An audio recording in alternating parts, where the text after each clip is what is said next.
Hi guys, I love my vintage books and I have been really lucky and I have 3 different books here. They date from 1874, 1898 and I'm not too sure when this particular annual was out in publication. I don't want to bore you, they are lovely vintage books. They cost me £5 each. Now I am not saying they're cheap and I'm not going to say they're expensive, but if you imagine that an average magazine will set you back approximately £5, and I think the wealth of beautiful pictures that I have got that I can use in my workmanship is amazing. I mean, I am absolutely just love it. Look at this young lady here throwing her book up into the air. Imagine how important books were.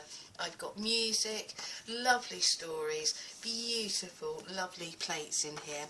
I must admit, I have to say, this particular one is my favourite.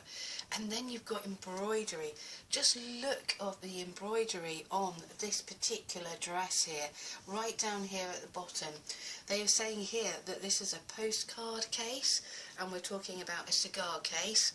And I'm not sure what we've got here, but possibly an invitation. I've also been reading the stories because they are just, some of these are amazing in their own right. I mean, different forms of garments and underwear, dresses of the day, dressmaking.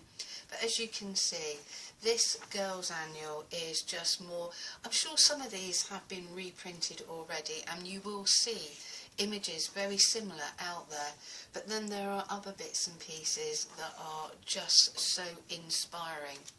Good question would be, what would I do with some of these images? I actually like to work with the original pages. I'm not a great lover. I don't tend to scan my work. I'm sure I should and probably could, but I love to just use the vintage items, repurpose them and make them into journal pages. On the text, I'm obviously now painting or decorating on them, or even using iron-on transfers. But just some of these images are just in my, yeah, they really are just very, very beautiful. I mean, I did see this lovely young lady here at her sewing machine, fast asleep, and we've got all sorts. I mean, I could just go on, couldn't I? But I mean, that is one of the books I couldn't resist. I mean, it's just one of those things. They have, naturally, discoloration because they're age spots. And we got the occasional colour plate, some a little bit more interesting than others. You have to excuse, as always, the lighting here at present moment. But look at this young man. It says, "You have brought me to life again." And that's just such a romantic image. Anyway, I work my way here to the front of the book, and what I will do is plenty more pages in there, but this is this particular annual. Obviously some of the pages have fallen out, the dust jacket is long gone and she's looking a bit worn and weathered, but then wouldn't you after 100 years plus. This one is Sunday at Home. This is the eldest book that I have in my collection here to share with you today. And again, this would be about Bible studies, Sunday at Home. It does have the occasional, somewhere down the line, it's had some wear and tear, so it's not all in a full format.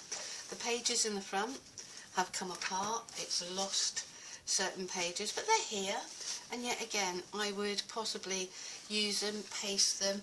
I am inclined to get an iron out. I will iron my pages flat. I do like that, like I'm used to ironing my tea bags.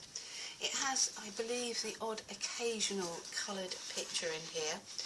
If we open that one up, and we've just got beautiful poems that could be used.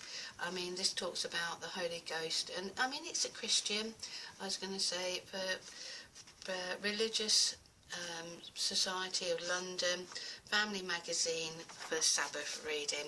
So I just think that is, yet again, a lovely, lovely, lovely book.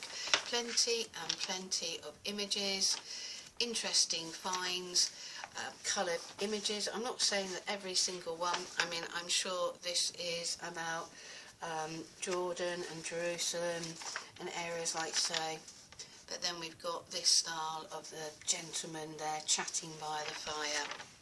So all in all, a wealth, a wealth of more things for me to look at at a later date. And then we have, last but not least, Heroes of Britain in Peace and War. And this is about history. And I don't know about yourselves, but I do like my history. And as you can see, this one really is the weather-beaten, poor book here. I won't try and put it back together again, but I will try and look after. I mean, I might even just take some of this out and then put another style, a bit of binding down the outside, just to preserve it as long as possible. And we've just got raw edges, illustrations.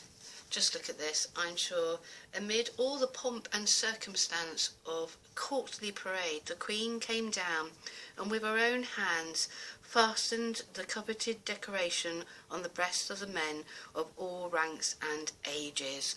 Now that is just wonderful.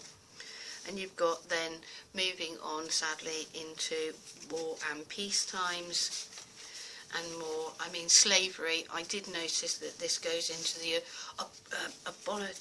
you know, when it was abolished, and thank God it was abolished. But I mean, it tells of tales of times of, I must admit, of humanity needs, etc. So yet again, I was going to say, I will utilise this somehow or other in some of my journals, but I just love the pictures, which I will use somewhere in my journals. Before I whittle on too long, thank you guys for sharing with me some of my vintage books, and I'll catch up with you soon. Bye bye.